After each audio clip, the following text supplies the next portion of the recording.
reading out of the New American Standard, so it may be a little bit different. I like the translation of some of the words. Verse 12 says this, "Beloved, do not be surprised at the fiery ordeal among you, which comes upon you for your testing, as though some strange thing that were happening to you. But to the degree that you share the sufferings of Christ, keep on rejoicing, so that also at the revelation of his glory you may rejoice with exaltation. If you are reviled for the name of Christ, you're blessed, because the Spirit of glory and of God rests on you. Make sure that none of you suffers as a murderer or a thief or an evildoer or troublesome. But if anyone suffers as a Christian, he is not to be ashamed. But it is to glorify God in this name. For it is time for the judgment to begin with the household of God, and if it begins with us first, what will be the outcome of those who do not obey the gospel of God? And if it is with difficulty that that are righteous is saved, what will become of the godless man and sinner? Therefore, those who suffer also suffer according to the will of God shall entrust their souls, commit their souls, to a faithful Creator in doing what is right." Let's go ahead and do that, God, prayer. Our awesome and almighty Father, God, you are so holy, so high above us. We thank you so much for our opportunity to be together, as those in other places suffer. For their gathering, God, we gather for you.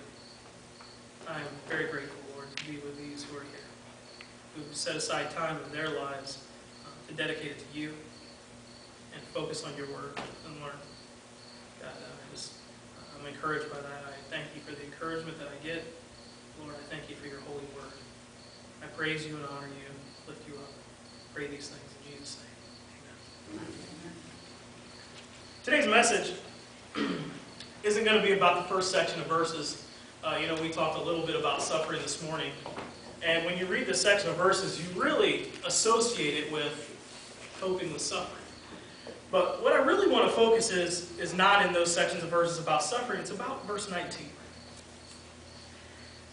It says, "Therefore also, those also who suffer according to the will of God shall entrust." Yours might say commit. That word there in translation is trust or entrust their souls to a faithful Creator in doing what's right. What does it mean to trust God? That's the question I ask. When you ask somebody, "Oh, do you trust God?" "Yeah, I trust God. He's in charge.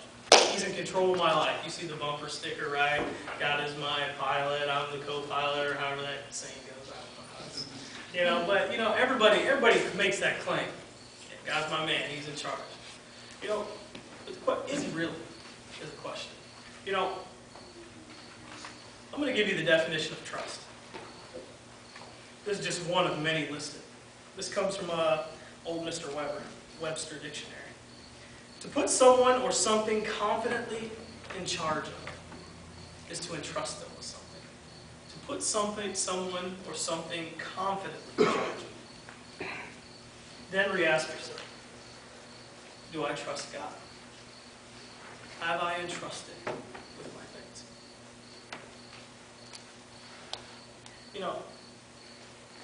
I wonder sometimes, because if we say, yes, I trust God, then we wouldn't be running around full of anxiety and worry,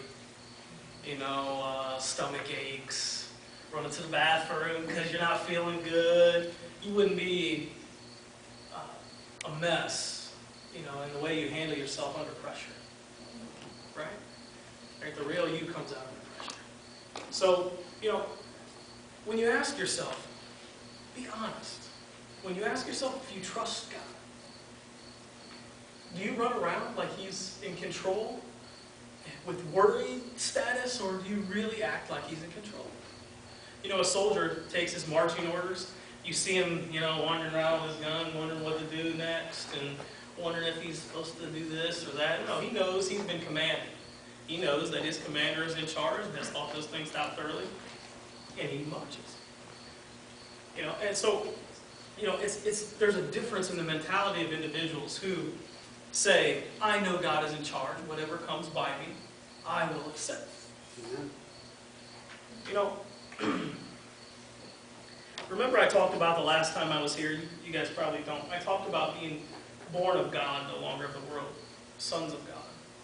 Different. And I spoke about those things. And at that point in which we become different, there's a time to cut the apron strings of the world. The world's no longer your mother. It was your former mother, but God is your father. And what I'm saying to you guys is that there's a time in which you have to cast all those things upon him. 1 Peter. Cast all your cares upon him, for he cares for you.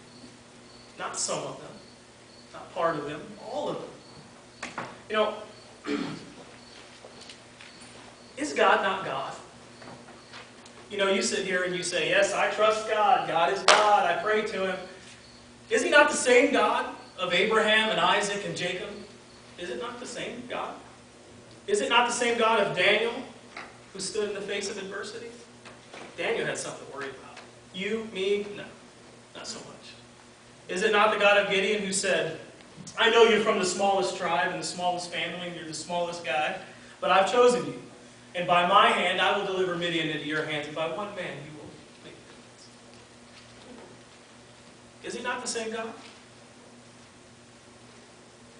The question is, do we act like he's the same God? It's as if we are serving a different God. A God who's not near as powerful as that God back then. As if things have changed because of time. When you speak of God, when you pray to God, does your mind see reverence and awe that he is that same God? Or do you nonchalantly pray, oh, Father, thank you for this day, and you scan through those prayers like you normally do? You go through your list? You say amen? Or is the God that is in glory, in unapproachable light, that you can't even look into? That's the difference. He is the same God. Hebrews chapter 13, verse 5 says, he told us, I will never leave you, nor forsake you. Now, here's the question. Gideon got a promise. God says, Gideon, you do what I say, you will not die. Right?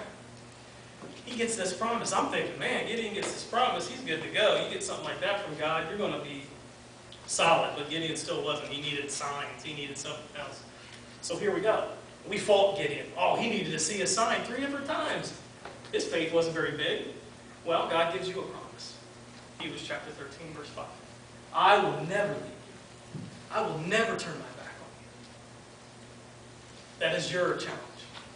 Your promise. Will you trust him?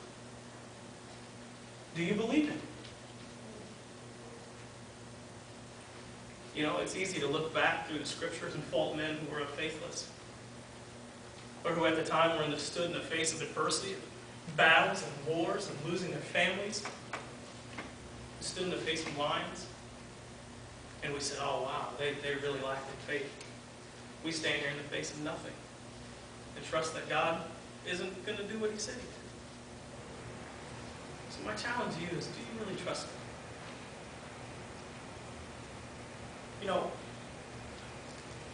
Just recently, something happened in our family. Shocking. We live in a neighborhood. It's a little bit of a rough neighborhood, but it's quiet. And there's a lady who lives 2 houses back, and she's older, and we kind of take care of her. We shovel her walk, and cut her grass if she needs to. And she has a son that was 19. He went to prison. Got out when he was 23. Armed robbery and a couple other things. Rough character. But he come back to live with his mom. And so I would see him walking by here today. And I made a really hard effort to try to go and reach out to him. He was trying to get a job. No one would give him a job. He had a felony, armed robbery felony at that. No one wanted to hire this guy. And I would talk to him about what he was doing, and he was down on himself. Nobody will give me a job. So I tried to talk to him about the character of Christ and having an opportunity to share the gospel with him. And it happened multiple times. He fell into a kind of a slump of a depression, began to drink.